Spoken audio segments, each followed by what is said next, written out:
Hi, my name is Rachel Davis. I'm with Cloud901 at the Memphis Public Library, and today I'm going to teach you how to draw a face. Okay, so the first thing whenever we're looking at faces is I always encourage students to use reference, and using this reference we're just going to break down the basic structure of the face. So if we look at the face as a whole and look at the outline, we can see that there's a basic ball shape for the skull and a basic half square shape for the jaw. And something that I see a lot of students do, usually because they're referencing anime, is that they forget this little square part of the jawline. They'll end up doing something like this and completely forget the jaw altogether. But as we can see, even on pretty faces, that's not the case, because your jaw connects and your mouth needs to open. So about halfway in the face is where the eyes rest. I usually like to draw a top line for the eyebrows and a bottom line for the bottom of the eye. And in the same vein, halfway in the center of the face is where the nose sits, and then about 2/3 down on the face is where the bottom of the nose rests.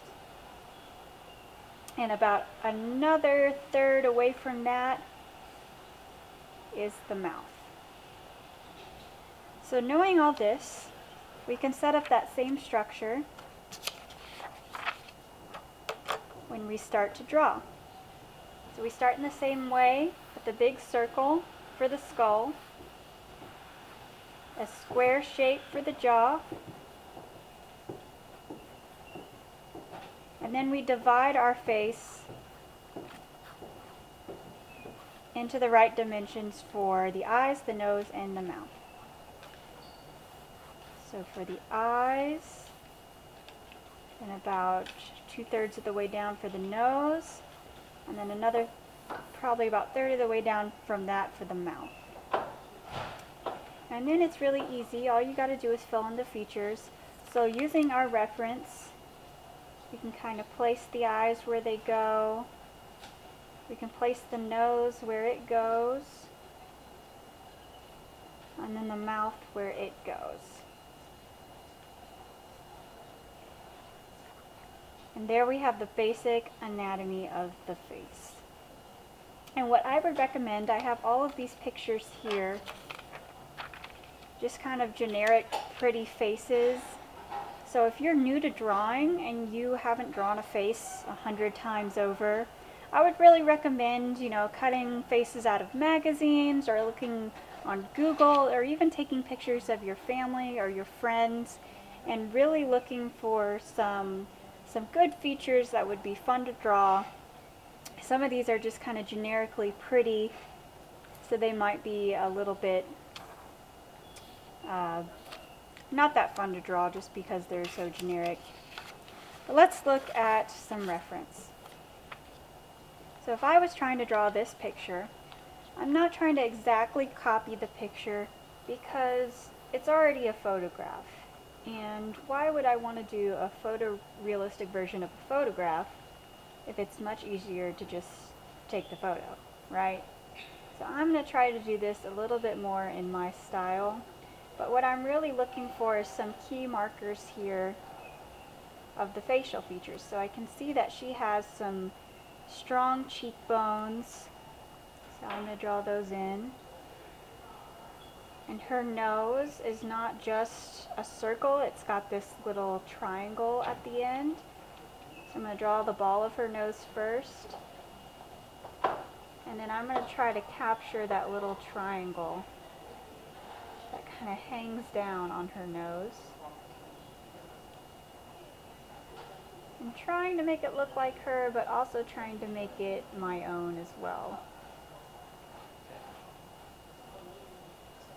So here we draw the eyes. Usually I just start with some little ovals for the eyes so I know where they go, and that way I can make sure that both of them are the same size and you don't get that problem of making one eye a completely different shape and size than the other. I think that's what a lot of people, when drawing faces, have trouble with, especially a lot of my students. They tend to do like the emo hair thing, where hair covers half of the face so they don't have to draw that other eye. But if you draw the ovals, or you kind of just gently sketch them in beforehand, it's usually a lot easier. And I don't think I'm going to capture the same expression she's got. I might just do a little smile. But really, I'm just trying to look at the character and see if I can't capture that same character look. So even looking at the shape of her eyebrows, she's only got a very gentle arch to her eyebrows, whereas this person has a very high arch to their eyebrows. But hers is a lot more curved just around her face, so I'm going to try to imitate that.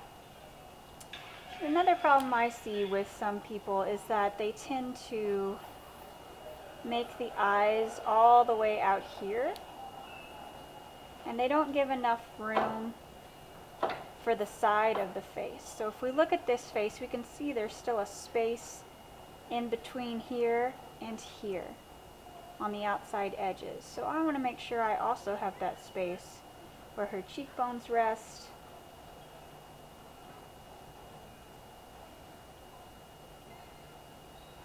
Just kind of adding some facial features.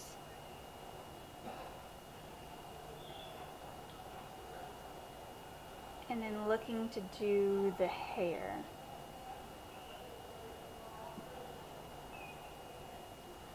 So with hair, I see a lot of people trying to draw just a lot of these little tiny strands, which will take you forever, and usually you don't get the good shape of the hair. So what I encourage people to do is to draw the outside shape of the hair first. So really focusing on the bigger picture before you go through and add all those little strands.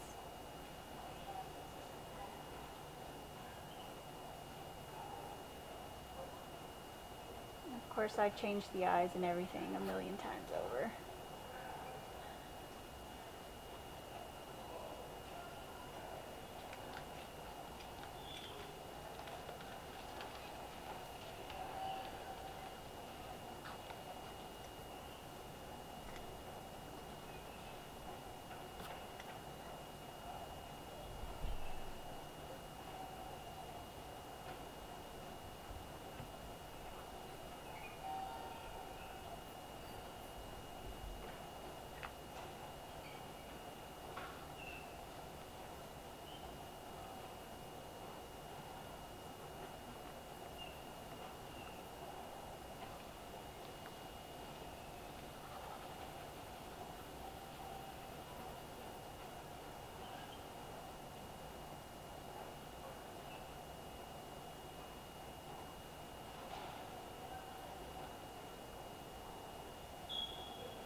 You may find yourself doing this too, just going back and making little tweaks.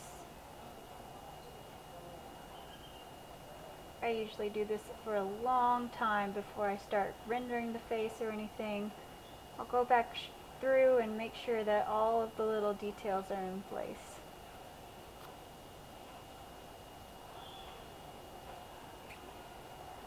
I don't get too detailed with the eyes. Usually I just do a dark circle. And she's got brown eyes already.